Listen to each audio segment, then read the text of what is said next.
Hello, Assalamu alaikum, and welcome to the first ever joint Muslim Council of Britain and Open House session, where today we'll be looking at the role of the faith buildings have played during the lockdown.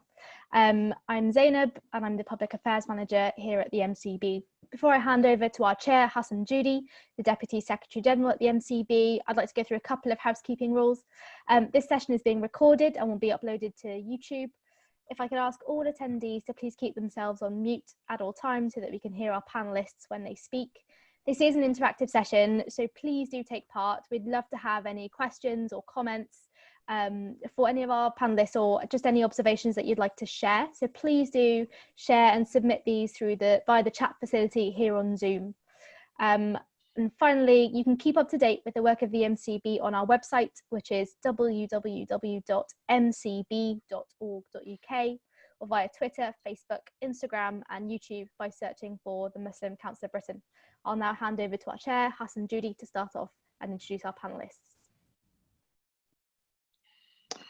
Thanks very much, Zainab, and welcome. Good evening, everybody. It's possibly one of the last few days of summer in terms of the hot weather that we've been blessed with. Of course, perhaps slightly bittersweet with some of the news that that's coming out with regards to the second wave and restrictions across the country.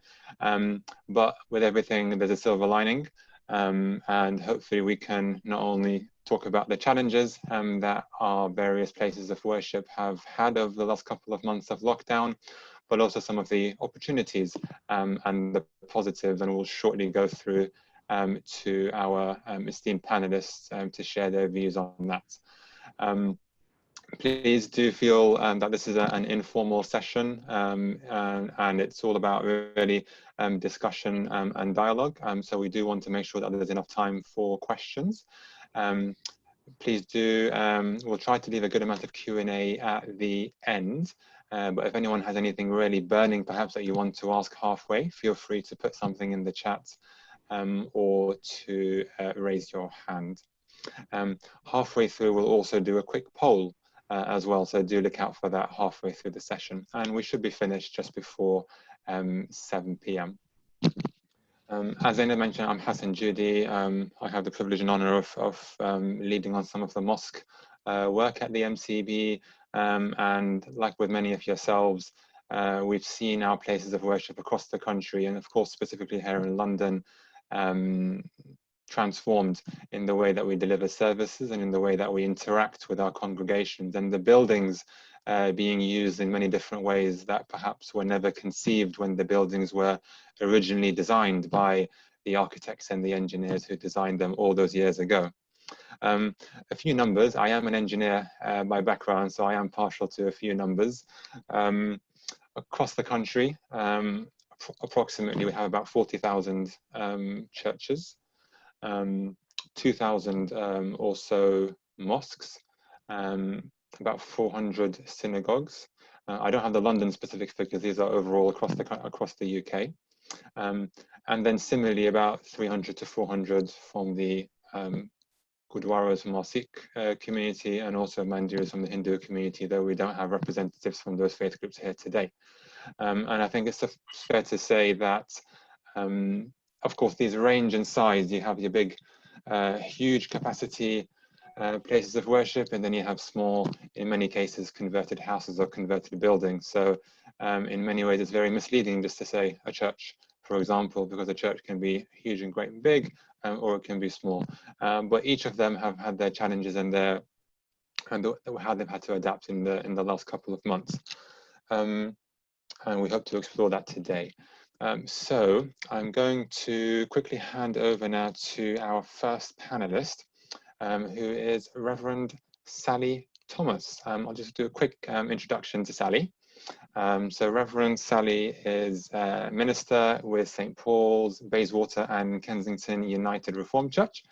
She served as the ecumenical officer for the National Synod of Wales, and she was ordained in 1993. The context of her ministry was first in East Lancashire, and then Manchester, where there was placed a high priority on ecumenical and interfaith development and social justice. She served on the executive committee for Churches Together in Lancashire, and with Muslim and Christian colleagues was instrumental in establishing the Building Bridges Interfaith Community Project in Pendle, which has now national recognition. So, Reverend Sally, over to you. Thanks, Hassan. Thank you for that introduction. As you can see, I'm sharing some slides for this presentation. Zainab, I hope you can still see me, because we've agreed that I'm going to wave when the slide wants moving on. So this is just by way of introduction. We'll go straight into the slide. Are you able to see me, Zainab? Yes, all good. Okay, so next slide, thanks. Okay, so at the end of February, I was inducted as the new minister with the United Reformed Churches in Bayswater and Kensington. And as you can see, one is a very traditional building, which is Grade 2 listed, while the other has been modernised. It occupies the ground floor of a building shared with the Synod office, and it's fully accessible. Before the end of March, worshipping in both buildings, of course, came to an abrupt halt. For me personally, it's been a very different and certainly unanticipated way, start to a new ministry, very different way of getting to know people. And unlike most of you, I guess, if you'd asked me in February what Zoom was, I'd have struggled to answer. That's a new skill most of us have had to learn. So what have we learned is what I want to address now. What have we learned? How has that changed us? What are we going to do now? And what will we do going forward? And crucially, where is God in all of this? What is the impact on our faith? Well, for years now, a number of us have been saying that many of the traditional ways of doing or being church must change to adapt to the current context or face demise. That tradition is all well and good, but if and when it's holding us back and discouraging new people from coming through the doors or us getting out among communities, we need a rethink.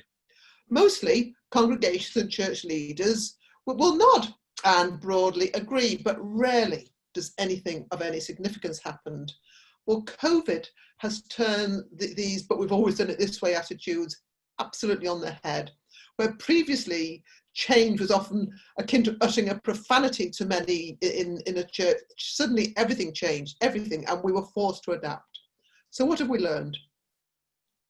Well, first, next slide please, we very quickly learned that old dogs, that's it, actually can learn new tricks. So from the end of March, both congregations worshipped together on Zoom. It bit hit and miss at first, but very quickly adapted and became increasingly skillful thanks to the person who was managing it for us. And naturally, we'd let everyone know beforehand by email or phone call what was happening, how to download and use Zoom. But the initial learning wasn't only about the what and the how, but also who. We'd never thought of ourselves in terms of a diaspora. I mean, that was a faith term when thinking about Jewish people following the sacking of the Jerusalem temple in AD 70, or early Christians dispersed around the Mediterranean to escape persecution. But on the definition that diaspora is the dispersion or spread of any people from their original homeland, well, we have a number of our people who grew up in the area and regard our churches as their spiritual homeland. So they retain their membership, but they're now so spread out across London and beyond, they are only very rarely able to attend in person. So for them and for us, it's been a blessing to meet regularly for worship and conversation. The shared services this way continued until July, when we could return to our buildings, albeit with restrictions. Kensington chose to return, while Bayswater, which is a smaller and more vulnerable congregation in terms of age profile, decided to wait. And we have this notice now outside the Bayswater building. It points out the restrictions involved with using the building, but also, if you look towards the bottom, that living in relationship with God doesn't require bricks and mortar. Something we've always said and believed, but never really fully lived out until now. So we continue on Zoom there. Relationships are good, strong and supportive of one another. We've also during lockdown, begun a conversation with one of our local councillors and others in the community about how we can support the wider community together going forward. Our building will, if all goes as we hope, be one of the resources for what we're calling Bayswater neighbours. Kensington chose to return, which means we had to do a thorough risk assessment and follow every COVID guideline required by both government and our denomination. I'll quickly run through slides of the result of this. Well, if you want to come to us, you arrive to gates and doors wide open and a sign telling you we are open. There are, however, limits we are obliged to follow. The arrows direct you through the one-way system if we have the transition there. And if you could see that notice board closer, there's all those warnings, that trepidation before you've gone anywhere. Then once inside, you head for the worship area. Next one, first stopping to sanitize your hands. And read the notice board. Then there are further restrictions with pews taped off to ensure social distancing, and a warning at the end of each aisle to proceed no further. The person leading worship, whether it's me or someone else when I'm with Bayswater, stands by the table there, so looking out at a congregation who are all wearing face masks. Hymn singing is not currently allowed, but we do have a musical director, an excellent musician, and currently one soloist. We're planning to reinstate our small and socially distanced choir. There's no requirement to wear a face mask while leading worship, but it goes on at the end when, next one, we're allowed to follow the red arrows now out, pausing to sanitize our hands again. Personally, I feel that the guidelines we must follow to keep everyone safe make the building so unwelcoming in its physical appearance. I wonder if we should have waited, but I've learned that I'm wrong, because those who do go, and not many do, they are delighted and relieved to be back home. Pardon me. Next slide.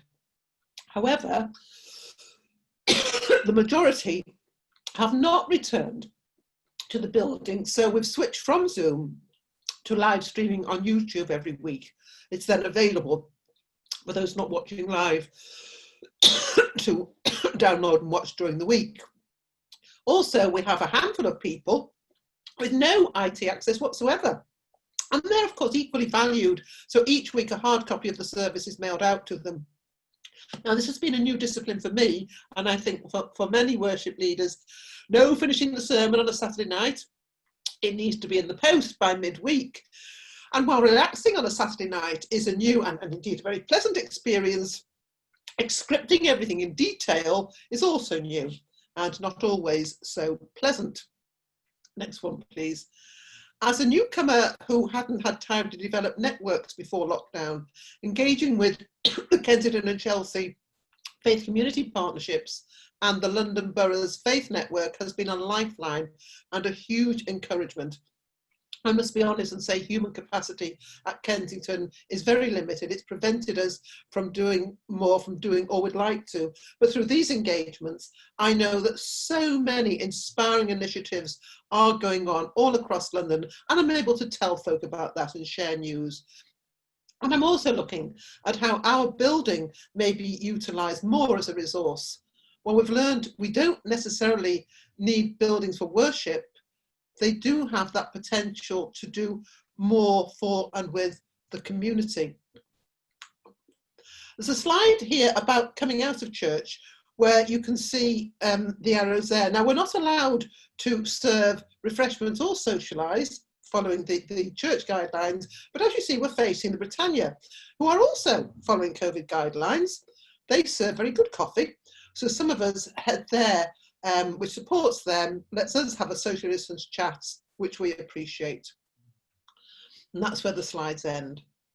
So going back to where I started, we've learned we can change, we've had to, and the sky hasn't fallen in. We've learned we can share our hopes, our joys, our troubles and concerns with more people, and that we continue to value and support one another. It's changed us in a number of ways. We've learned we can cope, we've discovered new skills, we've been creative and we've developed. My concern is that those who are worshipping from the comfort of their homes won't want to return to the building. At the end of the day, we're a community, a family, and it's hard to sustain that virtually in the long term. But we've also, to slightly misquote Psalm 137, learnt to sing the Lord's song in a strange land. Faith has taught us that while God neither caused nor willed this pandemic, God is challenging us and teaching us through it. Having an online presence, communicating in more global ways is important. With us, we've only had a few extra people finding us and worshipping with us, but I know others have significantly increased their congregations in the online world. We cannot and we must not turn our backs on this once buildings are eventually fully functioning again.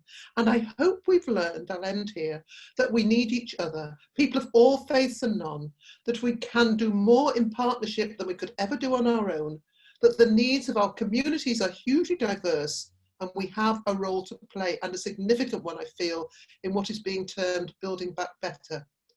It's sometimes been said that normal got us where we are. I have no idea what post-normal will be, but with God and one another, let's make the journey. Thanks. Thank you very much, Reverend Sally, for the slides and for your presentation. Very informative and very, very inspiring, I must say. Some fantastic lessons for us to take away there. I have noticed, thanks so much, Florence, for your question. That looks like a question which, if okay, we'll ask the panelists at the end, after all three have been through. Would anyone like to ask anything specifically for Reverend Sally on her presentation, or can be left till the end?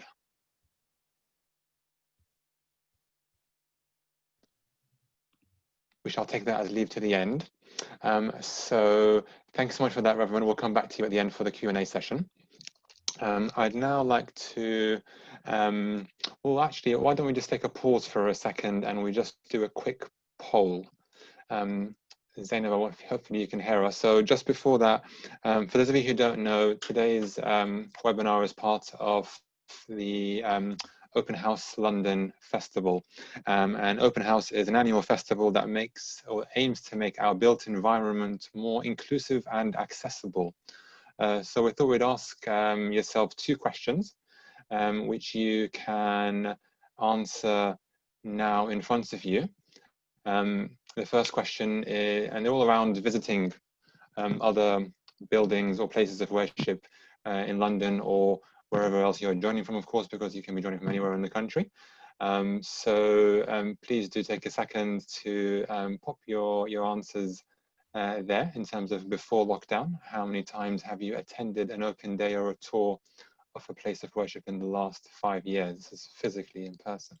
Does that include events in other churches, Hassan, like interfaith events in other faith community buildings? Yeah, if it's like an open day tour, if it's something that, you know, not your part of your regular service or communal worship, then yes. And then the second question, which some of you will have already moved on to, which is, since lockdown, how many times have you attended a virtual open day or tour of a place of worship, or did any other venue?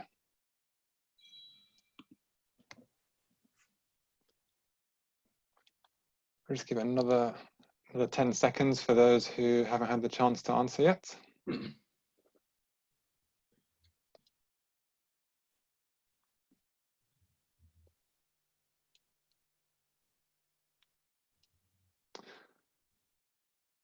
Fantastic, almost got everyone there, so fantastic, thank you. And good to see quite a lot of people have been more than 10 times to other open days or tours, so very positive to see. And clearly, albeit the lower duration of 6 months, but virtual tours are perhaps something which are less common now than they were before. So less well known, but perhaps in a similar way that we're doing this session virtually today, food for thought in terms of what it might mean for the future. So thank you, Zainab, for that.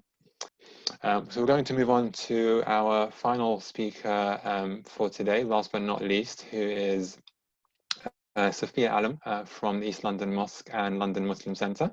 So Sufia is a centre manager at the Mariam Centre, which is part of the East London Mosque Trust, which is one of the oldest mosques in London and in the whole of the UK, having been established in 1910. She's worked in the third sector for the past 20 years, initially at the Wapping Women's Centre in 1997, and Sufia particularly worked with Bangladeshi women and families in Tower Hamlets, designing projects giving them valuable skills for employment and education. For example, a community garden, bringing people together on a housing estate. And Sufia continues to work actively, and I know her, she's very passionate about empowering women to get involved in their community. So Sufia, over to you.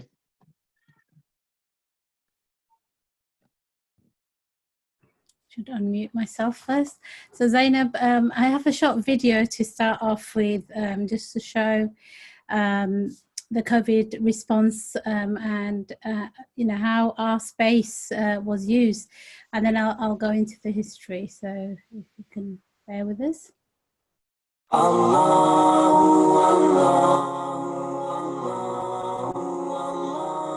Assalamu alaikum wa rahmatullahi wa barakatuh. Dear brothers and sisters, no one could have imagined that we'd be in a world of lockdown, a world where mosques are closed, even in Ramadan. No prayers, even on Fridays. Alhamdulillah, we kept the essential services alive to serve our community at the East London Mosque. The call to prayer still sounds for all 5 daily prayers.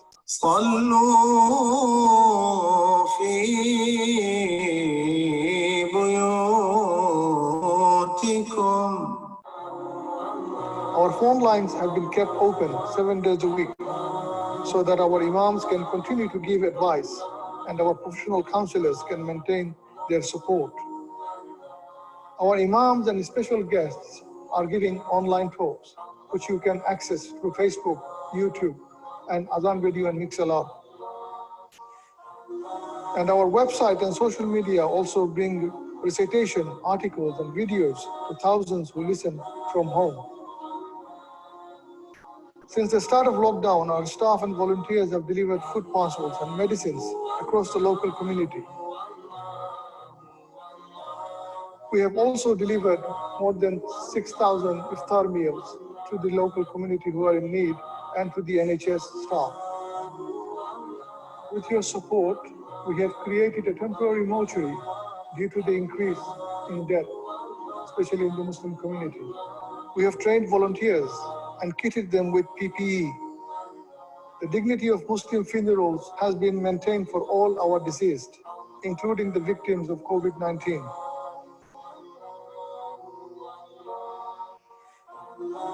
During the lockdown period, we are carrying out special maintenance work of the masjid, so that when we open, people can come back and see a fresh masjid, inshallah. Unfortunately, due to the lockdown, the mosque's income has gone down significantly. We are not able to collect any donations on Fridays. People are not able to come to the masjid and give their donations. Our tenants are struggling to pay their rent. So therefore, we're in a very serious situation. The mosque still has running costs we have to maintain. Therefore, we urge our community to please come forward and donate online. We have opportunities to donate through our website. You can go online and donate for different projects that we are running at the masjid and also for the running cost of the masjid, inshallah. Please help us to keep the services running. Jazakumullah khair.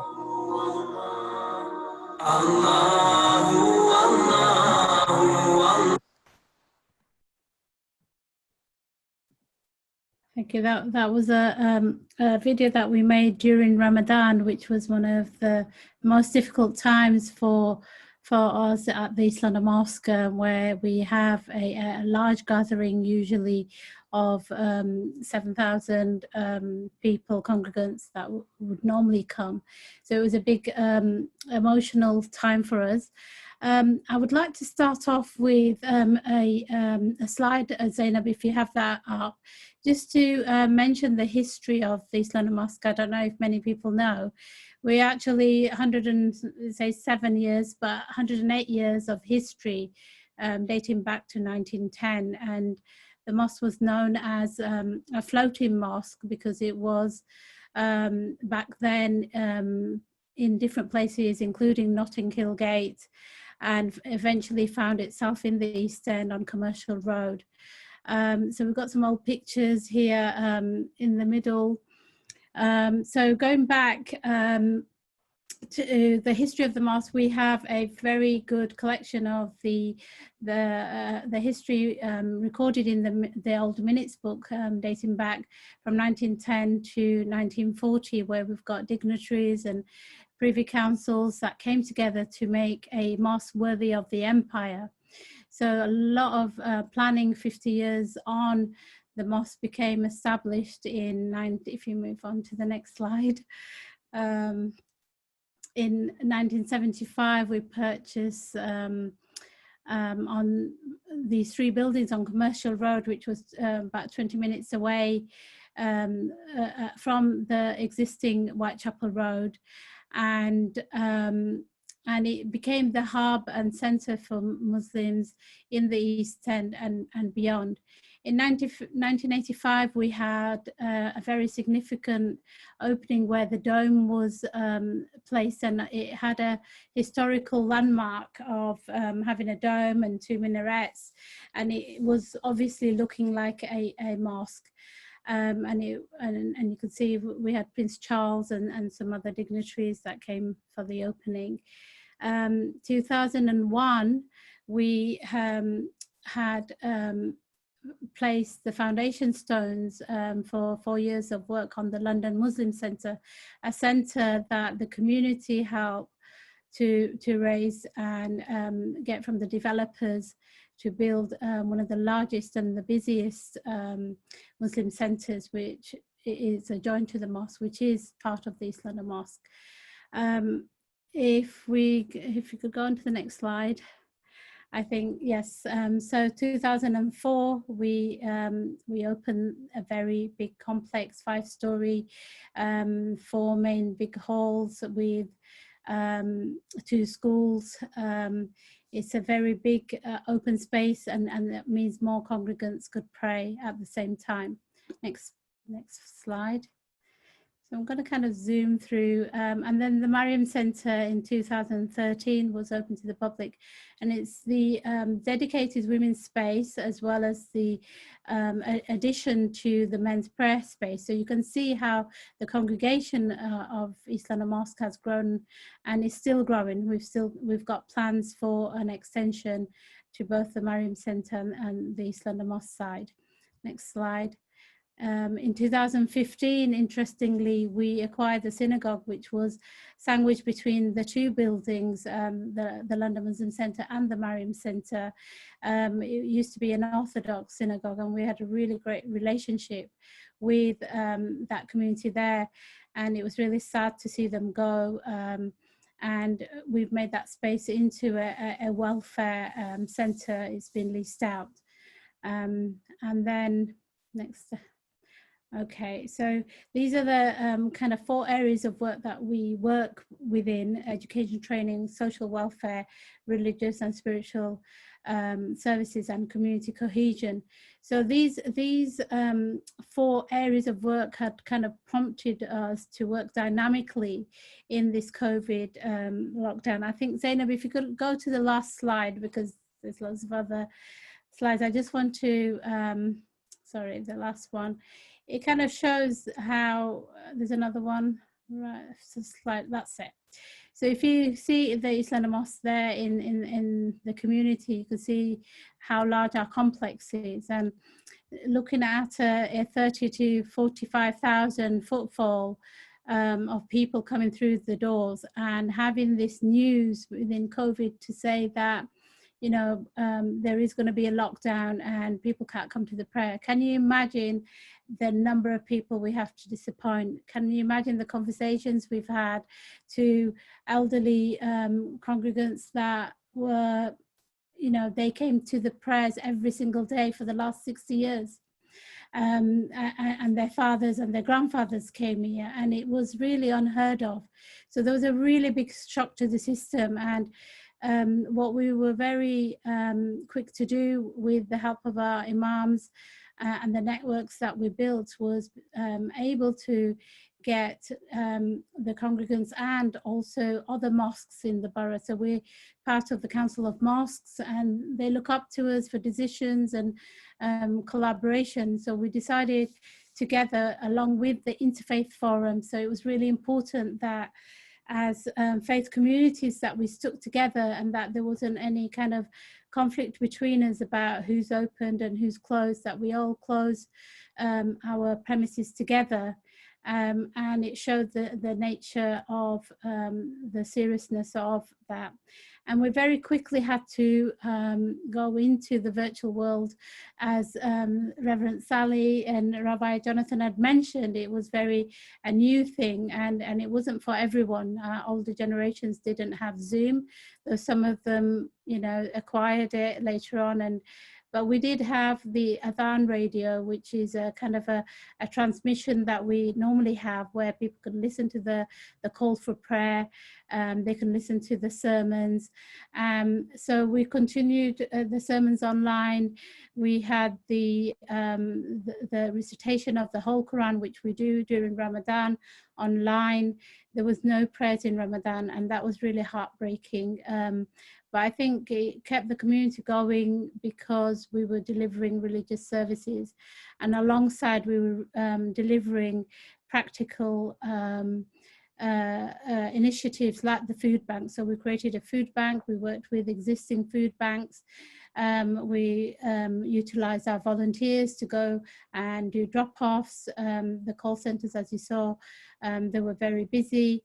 We had counseling online. All our 25 circles of Quranic teachings were all on Zoom. And I do wonder, like Rabbi Jonathan, that are people quite comfortable after COVID? Are they going to return back to the mosque? And when we opened, we realized that was a challenge, because we had to think how we're going to keep it clean. How do we, even with social distancing, the number that we have is 25%, even less than that, of the congregants that usually would come. And that has a knock-on effect on fundraising. We don't get any funding from anywhere but public donations. Our donations have gone down significantly. But I think what's really important that Rabbi Jonathan and Reverend Sally have said, that, you know, finding God at homes, and the imams gave that message that our homes are prayer spaces. And I think that really helped to connect families together. Families were saying, actually, it's quite nice to see the men at home leading the prayers. It connected the children with each other. There was a more of an intergenerational conversation going on. And I think something good comes always out of a disaster or a affliction, and I think that was it. The need for women's space within the complex is really important. Obviously, we have societal ills, domestic violence, mental health, and we saw a rise in mental health, anxiety, depression, and hence our counselling service was all the most relevant to continue, and it was really appreciated by the community. We still deliver those online.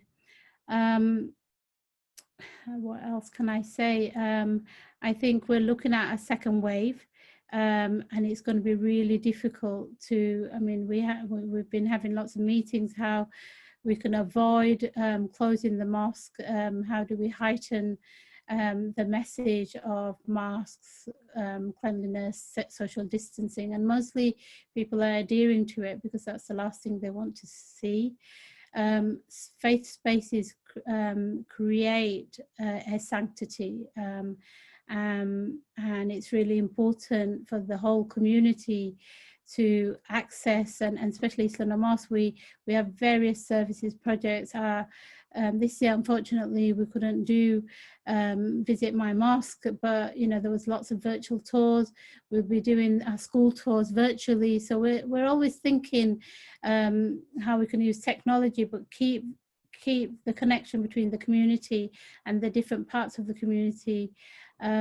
Obviously, it's going to be a very difficult time. We have a business wing, and we can see they're struggling to pay the rent, and that will have a knock-on effect. So I think what we can do together as faith communities, pray for one another. I am sure that we will get through this time. We need to work together. We need to have more of these collaborations that we feel connected together. And I'd like to thank Hassan for arranging this opportunity to be able to talk about our work and the kind of how our space has been transformed. Really is a big space. It was quite emotional for me personally, going back, seeing the empty halls. Ramadan was very difficult, even though we had one Eid prayer. It wasn't the same. We couldn't hug, we couldn't shake hands. It was very difficult. So I think we're a resilient community. We'll come out of this, and it will go down in history. And we just hope that when we come back, that we continue the dialogues that we've been having now. So I think I've covered anything, and if there's any questions, I mean, Hajj is a pilgrimage that Muslims do annually. For a lot of people, there was a very big emotional issue around that because they couldn't travel, and it's really hard to kind of manage those, and our imams played a really brilliant role in terms of giving that spiritual support. Thank you, Sufia. And thank you very much, Sufia, for taking us through that, both the video and the slides, and talking us through the history, past, present, and I guess we're all touching on around the edges of the future as well. And interesting as you mentioned, today's title was Faith Buildings in Lockdown, Dynamic or Dormant. And I think from our three speakers today, definitely, dynamic is definitely the word of the day. You can teach an old dog new tricks, as Reverend Sally said, and we've been certainly learning a lot of new tricks along the way. And I guess the open question is, how will this keep us in good stead in the coming months, especially as the lockdown restrictions change? They go up, they go down, but the faith buildings will be there, the congregations will be there, people, not buildings. How will we continue to adapt and to serve our congregations? So a big thank you to all of our three panelists and speakers. We have some time. I'd like to open up for questions. If you've been holding some questions back and you'd like to ask them now, then please do put your hand up, and you're welcome to speak, or you can put it on the chat if you're not able to speak verbally. And if you'd like to direct it to either one of the particular panelists, please do, or if it's just a general question, then that's fine as well. Anyone like to go first? We'll come to Florence's question in a second as well. I think. Oh, Leo, Barbara, Ferdos, anyone would like to share anything? Yes, thank you very much for the presentation, for the organizing this, Hassan and Zaina and others. Thank you very much for Reverend Sally and Rabbi Jonathan and Sister Sufia. I'm a Methodist, and they apply very much to the Methodists, what you have described. What I'm curious to know is, you didn't quite say, how communities organize themselves to return to the buildings, you see. I find that when we are allowed to go back to the buildings, I thought there would be a rush into the buildings, but it didn't seem to be the case, and still, yes, some communities came back to worship from the buildings, but you can see some reluctance in coming back, even the numbers. Perhaps Zoom in increasing people connecting via Zoom, but not many people perhaps wanting to go back to buildings. That's what I want to ask, how this contradiction between, of course, wanting to be back to church and synagogue and mosque, but perhaps not yet because fear of the pandemic. Any comments?